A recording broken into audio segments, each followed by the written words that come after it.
Fala pessoal, beleza? É o Inkiki. Hoje eu vou estar fazendo um vídeo um pouco diferente, né? A gente já está seguindo essa linha de curso de mestres aí, onde eu explico sobre o mundo de Renda, os seus continentes, religiões e todos esses aparatos, né, do enredo.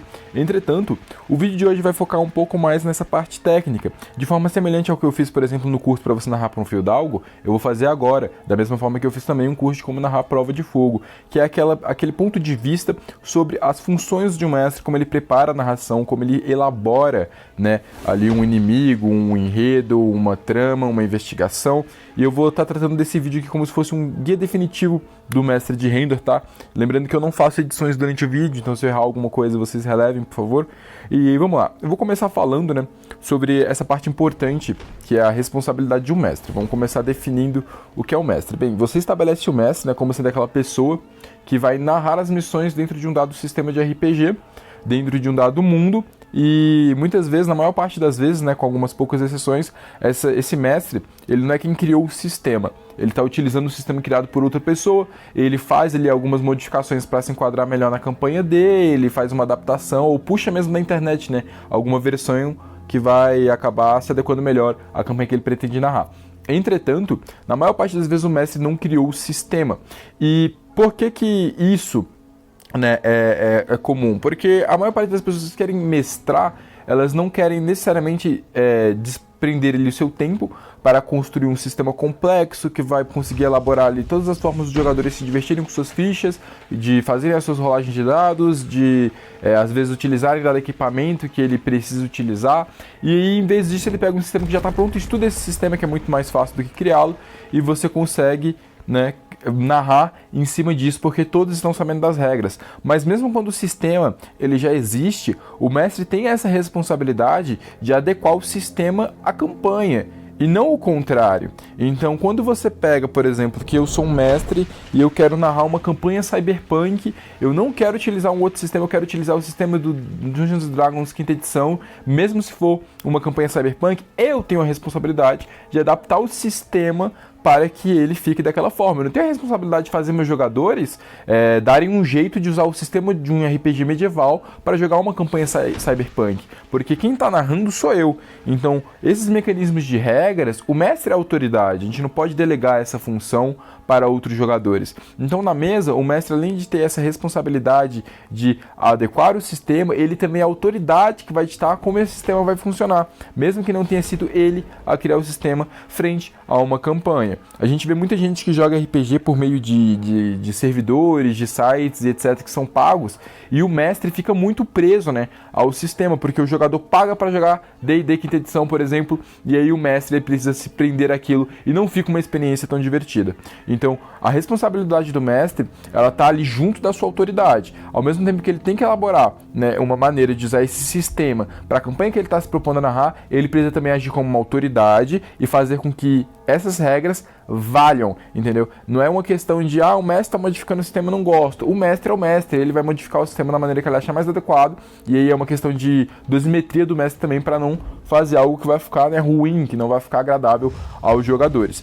Então, é importante entender que na sua mesa, você é uma autoridade. Então, às vezes o sistema ele te fala para agir de uma forma, mas você precisa entender que agir daquela forma nesse momento não é oportuno, vai ser muito mais divertido, muito mais simples, muito mais lógico você fazer ali uma pequena alteração, às vezes nem usar o sistema fazendo freestyle mesmo, porque no fim das contas a responsabilidade do mestre é a campanha. Então, o mestre nada mais é do que a pessoa que vai dar vida aquele jogo. O RPG é um jogo de interpretação de personagens, então você precisa entender que tudo que está acontecendo ali visa justamente essa relação. Personagens em um mundo que a gente criou com uma imaginação muito mais livre, fazendo coisas que ninguém conseguiria, com o computador não conseguiria simular, o computador não conseguiria me dar as respostas para as questões que eu quero fazer. Então tem uma liberdade muito grande. O ponto que atrai no RPG de mesa é justamente essa aproximação, né, entre a sua vontade para com aquele mundo e a sua capacidade de mudá-lo. Então, se eu estou às vezes jogando, por exemplo, um RPG pago, um RPG eletrônico, eu tenho algumas escolhas. Essas escolhas são, por exemplo, se eu quero tomar um caminho, se eu quero tomar uma rota, se eu quero favorecer um dado rei. Porém, quando eu estou jogando um RPG de mesa, eu preciso ter as escolhas que eu quiser ter. Então, se eu sou frente, por exemplo, a um rei e a discussão é sobre se os soldados devem ir pela esquerda e pela direita, eu, enquanto jogador, posso querer palpitar para os soldados ir pelo meio, posso querer palpitar que desistir da ideia, que quer ir embora e assim por diante, porque o ponto principal é ter essa liberdade criativa, tanto por parte do mestre quanto por parte dos jogadores. E o mestre é o principal motor disso. O mestre age como um supercomputador que precisa estar ciente de quem são os personagens nesse mundo, como vão se dar essas interações sociais e conseguir dessa forma guiar ali os jogadores por um mundo que faz sentido, é coerente, mas ao mesmo tempo permite que eles façam basicamente o que eles quiserem, né? Desde que eles tenham capacidade para tal e estejam dispostos a arcar com as consequências. E eu vejo muitas pessoas que não sabem preparar uma narração. E não sabem por quê. Não sei se essas pessoas elas não se atentam ao significado de um RPG de mesa, se elas estão se baseando muito em algum RPG eletrônico, mas preparar uma narração, eu estava até comentando isso com o Feliz outro dia, é sobre o que vem antes. Entendem? A narração que você vai fazer, ela está em cima de algo. O que vai vir depois disso, você não sabe. Você pode deduzir. É provável que frente a esse cenário, os jogadores vão tomar tal via. Você pode fazer essa dedução. É provável que frente a esse cenário, o final vai acabar sendo esse. Mas você não pode colocar ali um trilho de trem e colocar os jogadores para seguirem essa linha. Porque não é assim que funciona. Em um RPG, como mencionei anteriormente, os jogadores têm muita liberdade criativa. Então você não pode querer definir o que os jogadores vão fazer. Você pode passar por meio do jogo o enunciado da missão, às vezes é um contratante ou coisa do tipo, isso te dá uma facilidade maior de controlar a missão no caminho que você planejou, mas os jogadores quem mandam. Então se você às vezes pega e faz todo um roteiro, você estava lá, sei lá, jogando jogos que tem muito stealth, e aí você quer fazer uma missão stealth, e aí você vai preparar todo um roteiro de stealth. Só que você tá com uma parte de pessoas caóticas. Você tem que entender, né, que essas pessoas, né, essa parte de pessoas caóticas, elas não vão querer seguir o caminho da stealth. Ou talvez queiram, entende? É uma coisa muito, muito mais que você vai ver na hora a decisão que os jogadores vão tomar. Eles vão tomar pelo que é mais oportuno para eles, porque você precisa entender que o jogador não faz noção, não tem essa ideia que você teve de que você preparou o roteiro para ser stealth. Você pode até forçar ele a ideia de stealth, porque se ele for descoberto ele vai ter que enfrentar um desafio muito maior. Mas às vezes você força tanto isso que o jogador vai ser descoberto, e aí ao invés de você fazer ele não ser descoberto, você faz ele ser descoberto e morto por ter colocado esse desafio muito maior. Então é importante que o mestre tenha essa dosimetria de, eu quero que a missão seja stealth, pô, beleza. Quais são as vantagens dessa missão ser stealth pro jogador? Do ponto de vista do jogador. Por que ele vai querer ser stealth? Porque vai terminar mais rápido? E aí, talvez o jogador não queira terminar a missão mais rápido. Mas é porque se for stealth eles não vão lutar tanto. Talvez o jogador queira justamente lutar. Então você tem que entender que não basta você criar essa base e você continuar fazendo isso medindo os outros pela sua régua. Não é assim que funciona. Você prepara o cenário. Beleza. Eu tô a fim de narrar essa trama aqui, que envolve uma mulher que foi assassinada, e aí a guarda da cidade prendeu todo mundo que tava na casa dentro da casa, e eu tenho que investigar, eu tenho que entrar na casa e descobrir quem é o assassino, porque o assassino tá lá dentro. Olha só, é um roteiro clichê, né? Tem muito filme que isso acontece, que o pessoal tá isolado numa casa, alguém morre, e aí tem que procurar o assassino entre os convidados, e aí beleza. E aí você tem que pensar, como é que o jogador vai querer lidar com isso? Pô, é muito provável que o jogador vai querer lidar com isso indo pela via investigativa.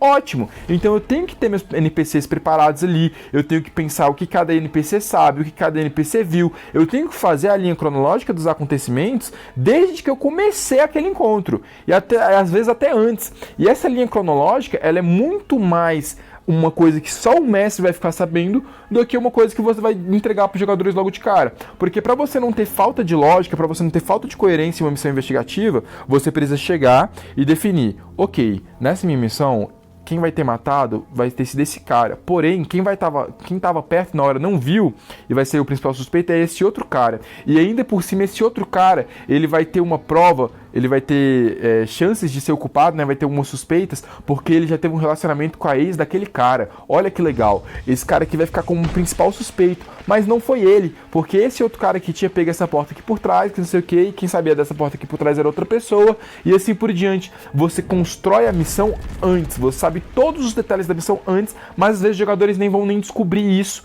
entendeu? E aí quando você começa a narrar dessa forma, se você tiver preparado tudo antes, você fica com muita mais liberdade, porque você não fica com medo do jogador perguntar algo que você não estava esperando, perguntar para alguém que você não estava esperando, visitar o quarto que você não está esperando, porque você tem o cenário inteiro montado na sua cabeça com todas as informações que você precisa.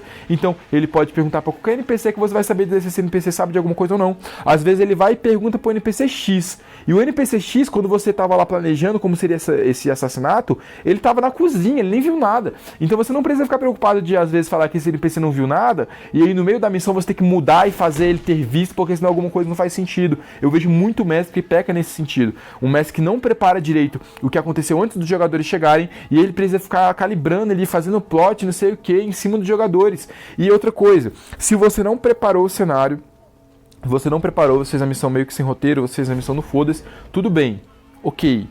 Mas o jogador adivinhou, não deixa ele, não, sei lá, muda tudo porque ele adivinhou, entendeu? Às vezes você tem que entender que o jogador vai descobrir, às vezes a ideia do jogador é melhor do que a sua, cara, e você não prepara um roteiro decente, e aí você vê os offs ali, você vê os comentários do jogador, você fala, pô, pior que a ideia dele é muito boa e pior que eu consigo encaixar isso. Por que não encaixar então? Entendeu? Encaixa, se tá melhor do que o seu roteiro, vai e usa a ideia do jogador. No fim das contas, isso é algo entre você e você, entendeu? Não tem vergonha de você, tipo, a ideia do jogador tá melhor do que a minha, olha só. E o pior que a minha ainda tem esse furo que eu não fiz direito e agora vai ficar, né, com esse conflito aí, vai ter até meta desse jeito. Eu vou usar a ideia do jogador, porque é o caminho mais fácil. Você precisa entender que é assim que se prepara uma narração de investigação. Você precisa estar sabendo de todos os detalhes antes. Se você não souber, cara, se você decidir para criar na hora, vai muito pela percepção dos jogadores, porque às vezes você se confunde, mas o jogador que está com menos informação, ele vê as coisas com certa clareza, entendeu? A informação que ele recebe é mais limpa. Então, é importante que você guie as missões dessa forma, prepare o que veio antes. E muita gente não sabe que isso se aplica também à trama principal. A trama principal, por ela ter esse caráter, né, de ser tão grande, de se envolver ali muitos e vários outros jogadores, as pessoas elas pensam que, pô, se é a trama principal, então eu tenho que guiar o jogo de uma forma que no fim das contas eles consigam, por exemplo, se livrar do Gunnismo e Render. Não é assim que você faz, cara. Não é assim que você faz. Quando você vai criar essa trama principal, você já precisa criar mecanismos para você não dar um TPK gigante em todo mundo. Você precisa criar mecanismos que permitam ao jogador enxergar uma solução. Se eles vão enxergar mais de uma solução, menos de uma solução, ou se eles vão querer usar outra solução, ou se eles vão querer que todo mundo morra mesmo e foda-se, é o jogador que decide, irmão. Então você precisa só preparar esse cenário base, você cria soluções, e aí no que tange a trama principal, você precisa entender outra coisa que é muito importante, e até eu, que sou um mestre há muito mais tempo do que a maioria de vocês, não consegue lidar com isso às vezes, que é a ideia de que os jogadores não são as únicas pessoas no mundo. E às vezes falando assim fica idiota, mas faz muito sentido você se preocupar com isso. Por quê? Porque em Render, por exemplo, eu tenho o Kaedgan, que é uma instituição que está querendo dominar o mundo. Mas em Render eu tenho guildas Ranking S, eu tenho organizações governamentais, eu tenho o Conclave do Mago, eu tenho facções criminosas gigantescas, eu tenho uma infinidade de deuses, de anciões, de criaturas bestiais, de ancestrais, que não sei o quê. Por que o Kaedgan está sendo resolvido pelo Ranking G, pelo Ranking F, pelo Ranking E? Entende? Você precisa definir essas coisas. Você precisa fazer ali por que dentre tantos universos, tantas pessoas, essas estão sendo solucionadas, essas estão na linha de frente. Entendeu? E às vezes é importante você fazer umas alterações no mundo que o jogador fala, ué, não entendi. Mas ele pelo menos vai ver que o mundo está funcionando. Foi o caso, por exemplo, dos Gunnistas na temporada 2 terem sido expulsos de Araluen. Ninguém dava foda mínima pro que estava acontecendo em Araluen. Por que os Gunnistas estão sendo expulsos, entendeu? Mas pelo menos mostra que em Araluen tem pessoas. Ah, por que os Gunnistas não conseguiram se centrar em Gorgoroth? Porque em Gorgoroth tem pessoas.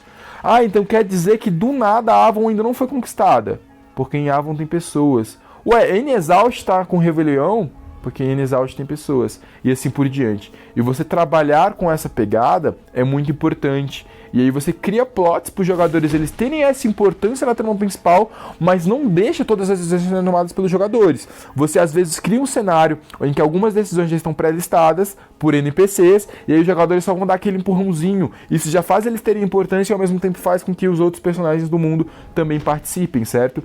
Então é muito importante você entender que mesmo para a trama principal é muito mais sobre como veio antes, como estão as coisas nesse mundo, entendeu?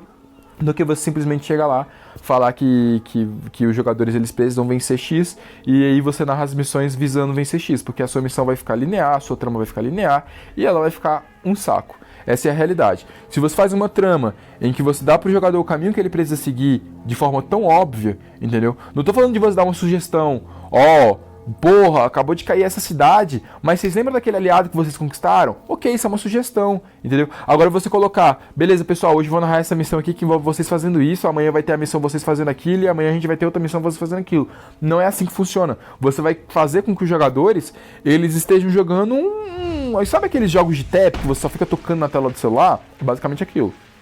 Porque o jogador não vai precisar tomar decisões, não vai precisar pensar por si próprio, e a trama vai seguir uma linearidade esdrúxula, entendeu? Então vocês precisam entender, vocês como mestres precisam entender a importância de preparar o mundo antes de jogar os jogadores nesse mundo. Isso é fundamental. E sobre esse negócio de preparar o mundo, é importante vocês elaborarem NPCs. NPCs, via de regras, você cria uma fichazinha ali pra ele bem pequena, fala ali um nome, às vezes uma idade, nem se importa de falar a altura dessas coisas, vai meio que no freestyle, mas você precisa definir qual é o arcabouço de habilidades dele, isso é importante pra caramba, e você precisa definir personalidade e história dele, e objetivo também. Porque muita gente subestima. Não é um NPC que eu vou usar no combate. É o que você pensa, mestre. É o que você pensa. Não é um NPC que eu vou usar no combate, portanto não vou colocar as habilidades dele ainda. E aí você vai ver o seguinte, você vai ver que você brota esse NPC sem a ficha dele numa missão de combate, e aí digamos que ele não seja muito forte. E aí depois você, quer saber fazer a habilidade dele, decide colocar ele mais forte, já tá inconclusivo. Mas aí você percebe que se ele não fosse forte, a tua história não fazia tão sentido. Entende? Então você precisa elaborar pelo menos um arquetipo ali para as habilidades desse personagem, para esse NPC, para você não ficar perdido nesse sentido. Não se prende tanto a level, a esse tipo de coisa, você vai balancear o NPC conforme os desafios. Uma coisa que eu acho muito válido, que eu uso muito mesmo, é você colocar alguma condição para o NPC não estar usando todo o seu poder agora. Por exemplo, eu brotei ali um cavaleiro para lutar contra um personagem ranking G. Em tese, esse cavaleiro era muito forte. Ele devia ser capaz de matar esse personagem ranking G em 2 golpes. Por que ele não vai conseguir matar agora? Porque no começo dessa luta, ele acabou sofrendo ali consequências de uma explosão, talvez ele não estivesse bem, talvez ele esteja doente, talvez ele esteja amaldiçoado e esteja literalmente, essa maldição esteja ligada ao fato dele estar fazendo aquilo que ele está fazendo, e aí eu consigo deixar ele nerfado. Mas outra coisa que muito mestre não aproveita, eu já aproveitei com algumas guildas de aventureirinhos e tal, que é a ideia de que seus NPCs também evoluem. Não é apenas o jogador que evolui, não é apenas o personagem do jogador que vai evoluir. Eu fiz, por exemplo, uma party de jogadores aventureiros que estavam no ranking F, no ranking G, e narrei esses jogadores pro pessoal. Recentemente narrei o Maxfield de novo, né, o Big Boss, e ele tá no ranking E, e assim por diante. E aí você cria um desenvolvimento de NPCs, e isso tem um valor do caralho, cara. Vocês não fazem ideia de quanto isso é bom pro RPG de vocês. Quando você cria NPCs que estão evoluindo, que estão aprendendo coisas, que estão ficando mais fortes, você consegue fazer o jogador sentir que ele acompanhou o crescimento daquele NPC. Olha que legal. Ele conheceu aquele NPC às vezes na primeira missão dele no servidor, e o NPC ele queria ser um ferreiro, aí depois de meses ele encontra esse personagem como ferreiro em uma cidade que ele visitou. Ele fica, porra, que massa, arrepia na hora que você vê um negócio desse.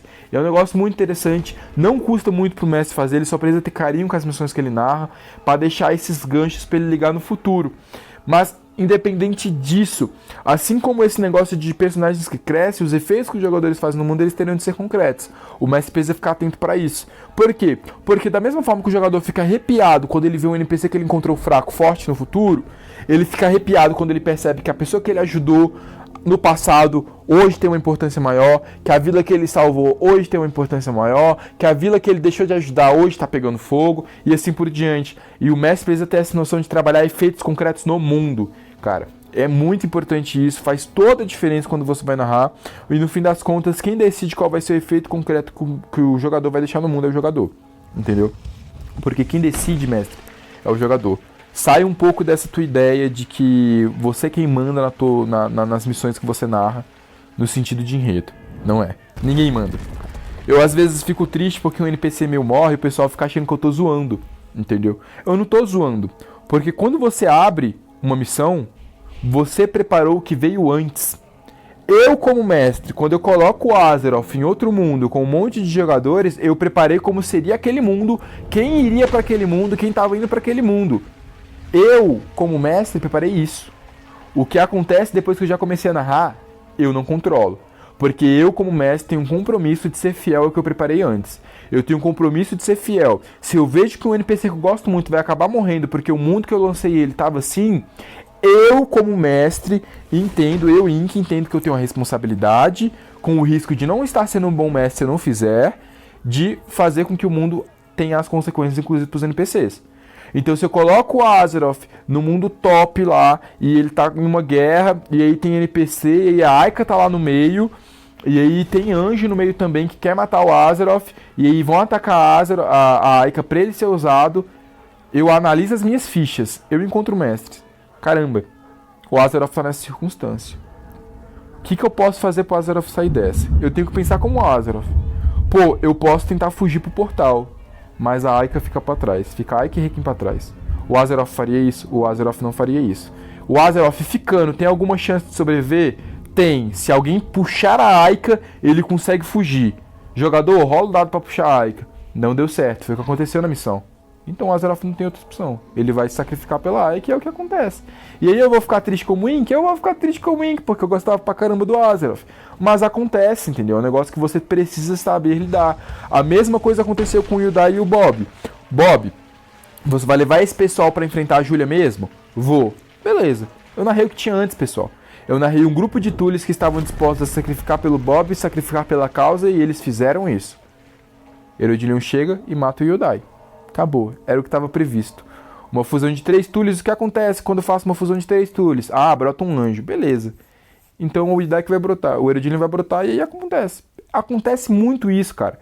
Quando você começa a preparar suas missões bem, quando você percebe que o mundo se narra sozinho, você apenas diz para os jogadores o que está acontecendo, quando você tem essa concepção, você percebe que você não controla tanto. E isso fica muito mais divertido. Fica muito mais legal você mestrar quando você sente que você não controla tudo, quando você sente que o mundo tá falando com você também. Porque muitas vezes o mestre é responsável por fazer o mundo falar com o jogador, mas chega num nível quando você sabe narrar direito, quando você prepara direito suas narrações, que o mundo conversa com o mestre. E isso é um negócio impressionante.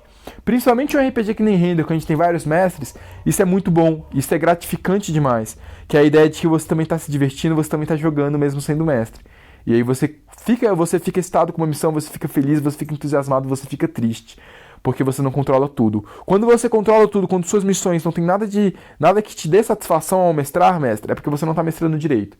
Porque quando você cria um mundo, os jogadores estão lá, você vai narrando as consequências, acontecem coisas que nem você esperava. E aí é como assistir um filme bom, é como jogar um jogo bom, você também fica muito, muito contente com o resultado. Então é isso, pessoal, esse foi o nosso guia definitivo de como mestrar. Espero de verdade que tenha ajudado alguns de vocês. Talvez alguma coisa do que eu disse aqui vocês não concordem, vocês podem deixar nos comentários, vocês podem conversar comigo depois. Lembrando que se vocês tiverem alguma dúvida sobre essa tarefa que é mestrar RPG, vocês podem falar comigo. Eu estou sempre à disposição para responder questões, não apenas de vocês que estão mestres de renda, mas de quem tiver dúvidas, ou de outros jogadores, ou de pessoas de fora. É só me chamar que eu vou tentar responder o mais rápido possível. E é isso, esse foi o nosso guia definitivo de como mestrar RPG. E espero que vocês tenham gostado.